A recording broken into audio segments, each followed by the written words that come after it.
Ketika hari kiamat kelak, Nabi Muhammad adalah sosok yang sangat dibutuhkan saat itu. Kelak setelah seluruh manusia dibangkitkan dari alam kuburnya, mereka lantas digiring ke Padang Mahsyar. Padang Mahsyar merupakan tempat pertama yang akan dijadikan sebagai tempat berkumpulnya seluruh manusia yang telah mati. Kondisi manusia di sana beraneka ragam. Ada yang bernasib baik dan ada pula yang bernasib buruk. Nabi Muhammad bersabda, "Sesungguhnya, kalian akan dikumpulkan ke Padang Mahsyar dalam keadaan berjalan, dan ada juga yang berkendaraan, serta ada juga yang diseret di atas wajah-wajah kalian." Hadis riwayat Tirmidzi. Padang Mahsyar adalah suatu lokasi di mana semua makhluk akan berkumpul untuk mempertanggungjawabkan semua perbuatan yang telah mereka lakukan selama hidup di dunia. Diriwayatkan bahwa Padang Mahsyar adalah sebuah tanah datar berwarna putih yang tidak ada tanda apapun di sana seperti gundukan semacam gunung atau cekungan danau kering. Jadi, semuanya benar-benar rata. Kelak manusia akan tiba tanpa alas kaki, tanpa benda yang menempel pada tubuh, dan dalam keadaan yang belum disunatkan. Hal ini bersandar pada hadis yang diriwayatkan oleh Aisyah yang artinya, "Aku mendengar Rasulullah bersabda, pada hari kiamat, umat manusia akan dikumpulkan di Padang Mahsyar tanpa alas kaki, tanpa mengenakan pakaian dan tidak berkhitan. Aku bertanya kepada beliau, 'Ya Rasulullah, apakah laki-laki dan perempuan akan bercampur baur dan saling melihat aurat satu sama lainnya?' Rasulullah bersabda, 'Wahai Aisyah, urusan mereka pada hari itu jauh lebih besar daripada keinginan untuk saling melihat.'" Hadis riwayat Bukhari Muslim. Kelak ketika seluruh manusia dikumpulkan di Padang Mahsyar, matahari ditempatkan sejauh 1 mil di atas kepala mereka. Keringat mereka lantas mengalir deras sesuai dengan dosa yang mereka lakukan. Mereka berdiri diam di tempat, tanpa gerakan atau suara selama 50.000 tahun untuk menantikan keputusan dari Allah yang Maha Kuasa dan Maha Bijaksana. Pada waktu tersebut, seluruh umat manusia akan diperiksa oleh Allah Subhanahu wa Ta'ala. Hari tersebut juga dikenal sebagai hari perhitungan yang sesungguhnya. Allah berfirman dalam Al-Quran, "Dan ingatlah akan hari yang ketika itu kami perjalankan gunung-gunung dan kamu akan dapat melihat bumi itu datar dan kami kumpulkan seluruh manusia, dan tidak kami tinggalkan seorang pun dari mereka." Quran Surah Al-Kahfi ayat 47. Kelak, kondisi seluruh manusia pada Yaumul Mahsyar adalah rata-rata akan mengalami ketakutan yang luar biasa, sebab seluruh manusia yang ada hanya mengingat dirinya dan mengingat setiap dosa yang dilakukan semasa hidupnya. Pada saat di Padang Mahsyar, diterangkan bahwa terdapat manusia yang berendam dalam keringatnya sendiri. Nabi Muhammad pernah bersabda, "Pada hari kiamat, matahari akan didekatkan kepada semua makhluk sehingga terletak 1 mil di atas kepala mereka. Pada saat itu, semua manusia akan dibanjiri oleh keringat sesuai dengan amal perbuatan yang mereka lakukan di dunia. Di antara mereka, ada yang keringatnya mencapai tinggi kedua mata kakinya, ada yang setinggi kedua lututnya, ada yang setinggi pinggangnya, dan ada yang setinggi mulutnya." Rasulullah kemudian memberi isyarat dengan mengarahkan tangannya ke arah mulutnya. Hadis riwayat Muslim. Inilah 3 hal yang dirasakan manusia ketika di Padang Mahsyar. Yang pertama, yaitu merasakan waktu yang sangat lama. Masa tunggu ini akan sangat menyiksa bagi orang-orang kafir. Namun tidak demikian bagi mereka yang dikehendakinya. Setiap orang menunggu giliran untuk dipanggil, diadili, dan menunggu keputusan Allah. Padahal, 1 hari di akhirat itu sama dengan 1000 tahun di dunia. Adapun yang kedua, mereka akan telanjang dan tidak beralas kaki.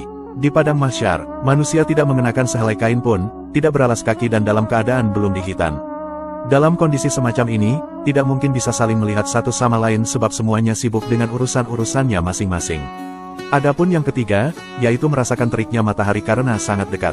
Di Padang Mahsyar, jarak antara manusia dan matahari itu sangatlah dekat. Oleh karena teriknya mentari, keringat manusia banyak bercucuran dengan amat deras sehingga merendam sebagian atau bahkan seluruh tubuh mereka sesuai amal mereka. Nabi Muhammad pernah bersabda, "Pada hari kiamat, matahari didekatkan kepada seluruh makhluk hingga berjarak 1 mil di atas kepala mereka, lalu seluruh manusia akan tergenang dalam peluh mereka berdasarkan kadar amalan mereka di dunia." Hadis riwayat Muslim. Ketika kondisi manusia banyak yang susah dan sengsara di Padang Mahsyar, maka mereka benar-benar menantikan syafaat pertolongan dan perlindungan dari para nabi.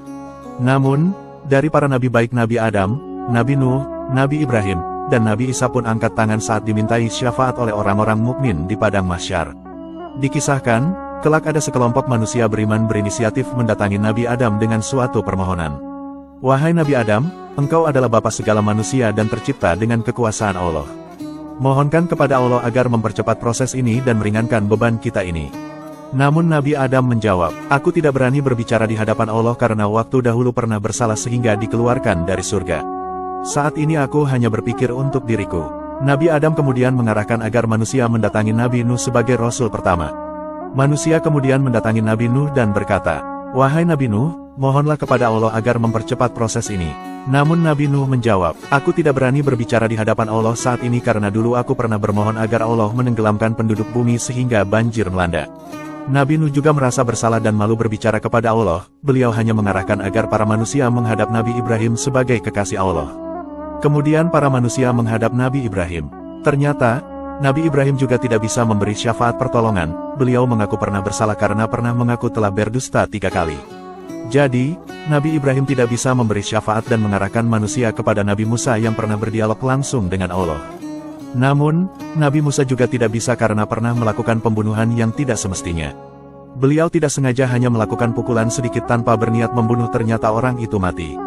Para manusia kemudian mendatangi Nabi Isa. Dalam dialognya, Nabi Isa juga tidak bisa memberi syafaat karena Nabi Isa dan ibunya Maryam telah dijadikan manusia sebagai Tuhan selain Allah. Nabi Isa benar-benar malu meminta sesuatu kepada Allah.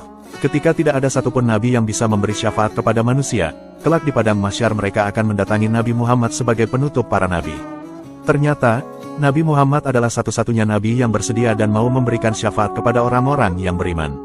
Saat itu, Nabi Muhammad adalah satu-satunya orang yang paling sibuk. Beliau tak henti-hentinya mencari dan memanggil umat-umatnya untuk diberi syafaat.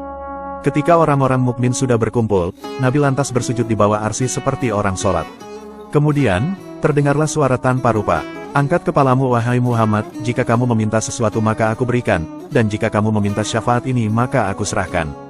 Nabi Muhammad kemudian memberikan syafaat terbesar kepada umat beriman di padang mahsyar. Kelak, Rasulullah adalah manusia pertama yang dibangkitkan dari kubur. Saat itu, Malaikat Jibril datang ke hadapan Rasulullah dengan membawa buruk. Lalu, Malaikat Israfil membawa bendera dan mahkota, sedangkan Malaikat Israel datang dengan membawa pakaian-pakaian.